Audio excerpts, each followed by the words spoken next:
జాతీయవాద జర్నలిజానికి అసలైన వేదిక నేషనలిస్ట్ హబ్ ని సబ్స్క్రైబ్ చేసుకోండి. నోటిఫికేషన్స్ కోసం బెల్ ఐకాన్ పై క్లిక్ చేయండి. అస్సోంలో ప్రేయర్ ఆయిల్తో వ్యాధులు నయం చేస్తాం, తాయెత్తులతో దయ్యాలు వదిలిస్తాము అంటే ఇకపై జైల్లో ఊచలు లెక్క పెట్టాల్సిందే.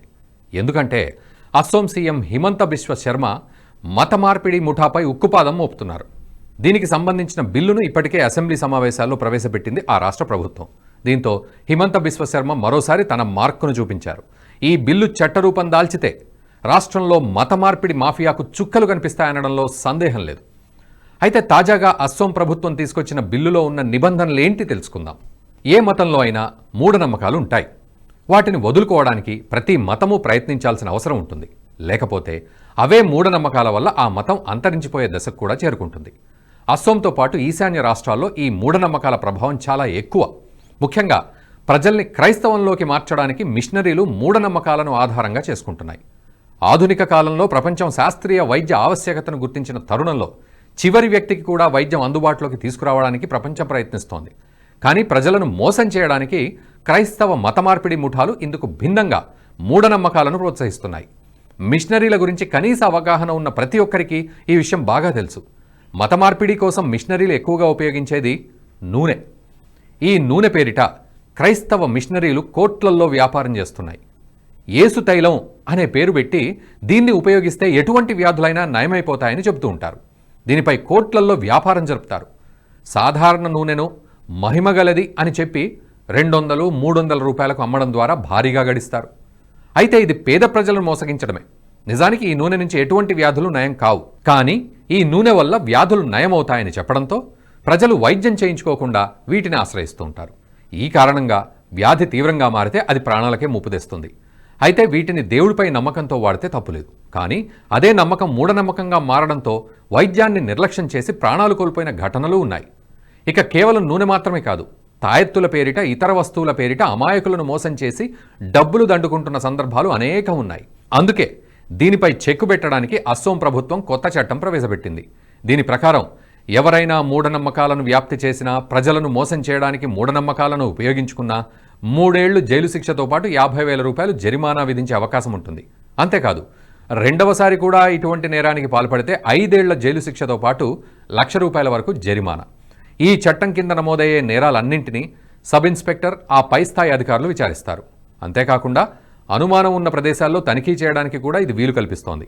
పోలీస్ అధికారులను విజిలెన్స్ అధికారులుగా నియమించడానికి ప్రభుత్వానికి ఈ బిల్లు అధికారం కల్పిస్తుంది. అయితే అస్సోం ప్రభుత్వం ఉన్నపళంగా కూడా ఈ బిల్లును తీసుకురాలేదు. ఆ రాష్ట్రంలో 2018లోనే నాటి సర్బానంద సోనోవాల్ నేతృత్వంలోని బీజేపీ ప్రభుత్వం రాష్ట్రంలో మూఢనమ్మకాలను రూపుమాపేందుకు సంస్కార్ పేరిట అవగాహన కార్యక్రమాన్ని ప్రారంభించింది. Assam science technology and environment council ఈ కార్యక్రమానికి నోడల్ ఏజెన్సీగా ఉండేది. దీన్ని జిల్లాల్లోని అన్ని డిప్యూటీ కమిషనర్లు, సూపరింటెండెంట్ ఆఫ్ పోలీస్తో పాటు సంబంధిత ప్రభుత్వ విభాగాలను ఇందులో భాగం చేసింది. స్థానిక సంస్థలు, మహిళా సంస్థలు, స్వచ్ఛంద సంస్థలు, మీడియా ప్రతినిధులు, ప్రముఖ పౌరులు, విద్యావేత్తలు, అధికార ప్రతిపక్ష పార్టీలకు చెందిన ఎంపీలు, ఎమ్మెల్యేలు ఈ కార్యక్రమంలో భాగమయ్యారు. వీరంతా కలిసి ఆ రాష్ట్రంలో మూఢనమ్మకాలను రూపుమాపేందుకు ప్రయత్నించారు. అస్సోంలో గిరిజన తెగలు చాలా ఎక్కువ. ఈ తెగల్లో కూడా చాలా వరకు మూఢనమ్మకాలు బలంగా ఉన్నాయి. అందులో ప్రధానమైనది విట్స్ హంటింగ్. దీన్నే తెలుగులో మంత్రగత్తె వేట అని పిలుస్తారు. ఆరాధనా దేవతలకు మనుషులను బలి ఇచ్చే సంస్కృతి ఇప్పటికీ అస్సోంలో కొనసాగుతోందంటే ఆశ్చర్యపోకమానరు. ఈ ఆచారాన్ని ఒక్కో ప్రాంతంలో ఒక్కో విధంగా పాటిస్తారు.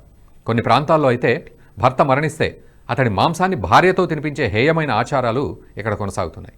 అధికారిక లెక్కల ప్రకారం 1989-2014 మధ్య రాష్ట్రంలో 196 మంది మరణించారు.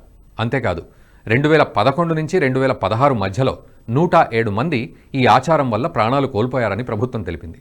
ఈ దురాచారంపై అస్సోంలో ఎంతోమంది పోరాడారు. ఇందులో ముఖ్యమైన వారు పద్మశ్రీ బీరుబాలా రబా. 1985లో అస్సోంలో నివసిస్తున్న బీరుబాలా రబా అనే మహిళ కుమారుడికి తెలియని అనారోగ్యం వచ్చింది. దీంతో ఆమె కుమారుణ్ణి మంత్రగత్తె ఆచారంలో భాగంగా చంపేయాలని గ్రామస్తులు ప్రయత్నించారు. ఆమె కుమారుడికి వచ్చింది దీర్ఘకాలిక అనారోగ్యమని, అతన్ని అలాగే వదిలేస్తే తమకు కూడా ఆ వ్యాధి సోకుతుందనే నెపంతో ఆమె కుమారుడిని ఈ అనాచారం కింద బలివ్వడానికి ప్రయత్నించారు. ఆమె భర్త కూడా ఈ ఆచారాన్ని పాటించడానికి కుమారుణ్ణి తీసుకెళ్లాడు. కానీ బీరుబాల అతి కష్టం మీద పోరాటం చేసి తన కుమారుణ్ణి కాపాడుకుంది. తన కుమారుడికి వచ్చిన పరిస్థితి ఇంకెవరికీ రాకూడదని అప్పటి నుంచి తమ ప్రాంతాన్ని మంత్రగత్తె మూఢనమ్మకం నుంచి బయటికి తీసుకురావాలని ప్రయత్నించారు. ఇందులో భాగంగానే 1980ల నుండి మిషన్ బీరుబాలా అనే సంస్థ ద్వారా అవగాహన కార్యక్రమాలు నిర్వహిస్తోంది. ఈ మూఢనమ్మకాలపై పోరాటం చేస్తోంది. ఈ పోరాటానికి గాను ఆమెను కేంద్రం గుర్తించింది. మంత్రగత్తె మూఢనమ్మకానికి వ్యతిరేకంగా పోరాడినందుకు 2021లో అప్పటి భారత రాష్ట్రపతి రామ్నాథ్ కోవింద్ చేతుల మీదుగా పద్మశ్రీ అవార్డు అందుకున్నారు. ఇటువంటి మూఢనమ్మకాలు అస్సోం వ్యాప్తంగా ఉండడంతో వాటన్నింటినీ పారద్రోలడానికి ఒకవైపు ప్రభుత్వంతో పాటు స్వచ్ఛంద సంస్థలు ప్రయత్నాలు చేస్తున్నా వీటిని ఆసరాగా చేసుకుని క్రైస్తవ మాఫియా మతమార్పిడికి పాల్పడుతోంది. గిరిజనుల్లో ఎక్కువగా మూఢనమ్మకాలుంటాయని నమ్మబలుగుతోంది. క్రైస్తవ మతంలోకి మారమని ఒత్తిడి చేస్తోంది. తీరా ప్రజలు క్రైస్తవ మతం పుచ్చుకుంటే అదే మతంలో దర్జాగా దేవుడు తేలమంటూ నూనెను అమ్మి వాటిని ఉపయోగిస్తే ఏ రోగమైనా నయమవుతుందని మిషనరీలు చెప్తున్నాయి. అస్సోంలో ప్రజలను క్రైస్తవంలోకి మత మార్పిడి చేయడం పెద్ద ఎత్తున సాగుతోంది. గిరిజన వర్గాల్లో మత మార్పిడి ధోరణి వారి సంప్రదాయ విశ్వాసాలు ఆచారాలను దెబ్బతీస్తోందని ప్రభుత్వం గుర్తించింది. మత మార్పిడుల వల్ల చాలా స్థానిక విశ్వాసాలు అంతరించిపోయే దశకు చేరుకున్నాయి. గిరిజన సంస్కృతి నాశనమైతే రాష్ట్ర ఉనికే ప్రమాదంలో పడుతుంది. అందుకే అనాదిగా వస్తున్న గిరిజనుల ఆచారాలను కాపాడటానికి అస్సోం ప్రభుత్వం నడుం బిగించింది. దీనిపై ఆ రాష్ట్ర సీఎం హిమంత బిశ్వ శర్మ స్పందించారు. రాష్ట్రంలోని మూలవాసులు గిరిజనుల విశ్వాసం సంస్కృతి వేల సంవత్సరాలుగా ప్రబలంగా ఉన్నాయని, ఈ వారసత్వ సంపదలను శాశ్వతంగా నిలిపి ఉంచేందుకు అందరూ కలిసి రావాలని పిలుపునిచ్చారు. కొన్ని వేల ఏళ్లుగా ఎన్నో విపత్తులు వచ్చినా గిరిజన సంస్కృతి నాశనం కాలేదని అన్నారు. అయితే ఇప్పుడు ఈ ఆచారాలను నాశనం చేసే చర్యలు అస్సోంలో ఎక్కువవుతున్నాయని, వాటిని తాను ఎదుర్కొంటానన్నారు. అస్సోం ఆచారాలను క్రైస్తవీకరణ చేసే ప్రయత్నాలను మానుకోవాలన్నారు. మత మార్పిడులు ప్రపంచవ్యాప్తంగా చాలామంది స్థానికుల విశ్వాసం అంతరించిపోయేలా చేశాయని, దీన్ని ఏమాత్రం సహించేది లేదన్నారు. ఏ వ్యక్తి అయినా ఇష్టం వచ్చిన మతాన్ని ఆచరించవచ్చని, కానీ గిరిజనుల్లో ఉన్న కొన్ని మూఢాచారాలను బూచిగా చూపి కానీ మత మార్పిడి చేయాలనుకుంటే ఎంత మాత్రమూ సహించామన్నారు. తన రాష్ట్రంలో మత మార్పిడి వ్యవస్థకు వ్యతిరేకంగా పోరాడుతూనే ప్రస్తుతం గిరిజన ఆచారాలను కాపాడేందుకు సీఎం హిమంత బిశ్వ శర్మ ప్రయత్నిస్తున్నారు. ఇందులో భాగంగానే ప్రస్తుతం మూఢనమ్మకాలకు వ్యతిరేకంగా కొత్త బిల్లు తీసుకొచ్చారు. దీని ద్వారా ఎవరైనా మూఢనమ్మకాలను వ్యాప్తి చేసినా వాటిని ఆసరాగా చేసుకుని మత మార్పిడి చేయాలని అనుకున్నా కఠిన చర్యలు తీసుకునే అవకాశం ఉంది.